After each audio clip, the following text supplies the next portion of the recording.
Hi, boys and girls. I'm Mrs. Harris, and it's so good to see you guys again. I can't wait to read the next two chapters in our book. We're on chapter 18 of The Miraculous Journey of Edward Tulane. Let's see what's going to happen. As you can see here, I have my puppet friends with me. We have Jose at the end, and then Jasmine, and then Baby Hedgie, Chippy, and Monkey. So they're excited to get going. So let's get started.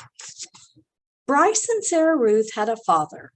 Early the next morning, when the light was gray and uncertain, Sarah Ruth was sitting up in bed, coughing, and the father came home. He picked Edward up by one of his ears and said, "I ain't never." "It's a baby doll," said Bryce. "Don't look like no baby doll to me." Edward, hanging by one ear, was frightened. This, he was certain, was the man who crushed the heads of china dolls. "Jangles," said Sarah Ruth between coughs. She held out her arms. "He's hers," said Bryce. "He belongs to her." The father dropped Edward on the bed, and Bryce picked up the rabbit and handed him to Sarah Ruth. "It don't matter anyway," said the father. "It don't make no difference, none of it." "It does so matter," said Bryce. "Don't you sass me," said the father. He raised his hand and slapped Bryce across his mouth, and then he turned and left the house. "You ain't got to worry about him," said Bryce to Edward. "He ain't nothing but a bully, and besides, he don't hardly ever come home." Fortunately, the father did not come back that day. Bryce went out to work, and Sarah Ruth spent the day in bed, holding Edward in her lap and playing with a box filled with buttons. "Pretty," she said to Edward as she lined up the buttons on the bed and arranged them into different patterns. Sometimes, when a coughing fit was particularly bad, she squeezed Edward so tight that he was afraid he would crack in two. Also, in between coughing fits, she took to sucking on one or the other of Edward's ears. Normally, Edward would have found intrusive, clingy behavior of this sort very annoying. But there was something about Sarah Ruth. He wanted to take care of her. He wanted to protect her. He wanted to do more for her. At the end of the day, Bryce returned with a biscuit for Sarah Ruth and a ball of twine for Edward.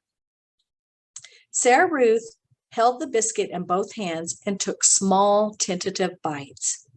"You eat them all up, honey.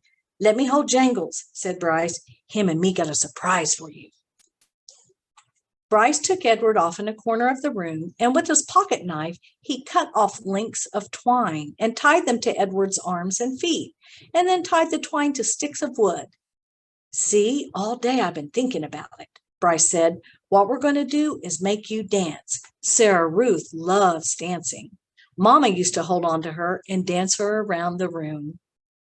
"You eating that biscuit?" Bryce called out to Sarah Ruth. "Uh-huh," said Sarah Ruth. "You hold on, honey. We've got a surprise for you." Bryce stood up. "Close your eyes," he told her. He took Edward over to the bed and said, "Okay, now you can open them now." Sarah Ruth opened her eyes. "Dance, Jangles," said Bryce.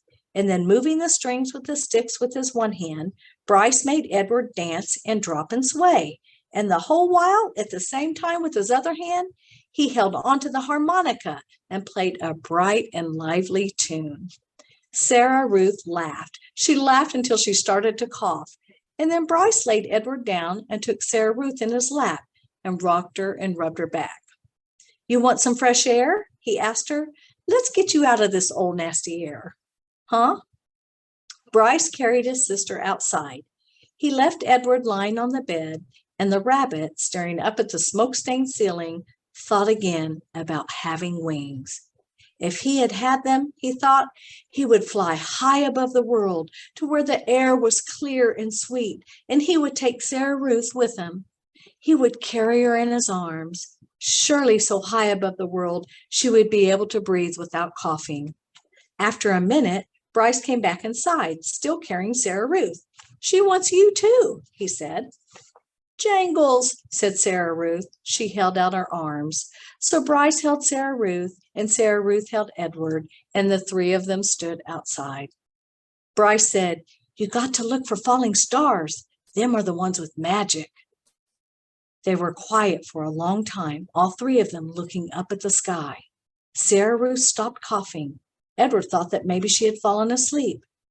There, she said, and she pointed to a star streaking through the night sky. Make a wish, honey, Bryce said, his voice high and tight. That's your star. You make you a wish for anything you want. And even though it was Sarah Ruth's star, Edward wished on it too. Wow. Hey, ready for chapter 19? See what happens, guys. Are you ready? Ready. Okay. The days passed. The sun rose and set, and rose and set again and again. Sometimes the father came home, and sometimes he did not. Edward's ears became soggy, and he did not care. His sweater had almost completely unraveled, and it didn't bother him. He was hugged half to death, and it felt good. In the evenings, at the hands of Bryce, at the ends of the twine, Edward danced and danced. 1 month passed, and then 2, and then 3. Sarah Ruth got worse. In the 5th month, she refused to eat. And in the 6th month, she began to cough up blood.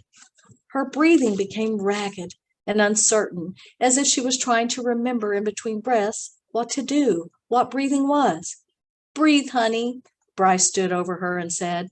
Breathe, thought Edward from deep inside the well of her arms. Please, please, breathe.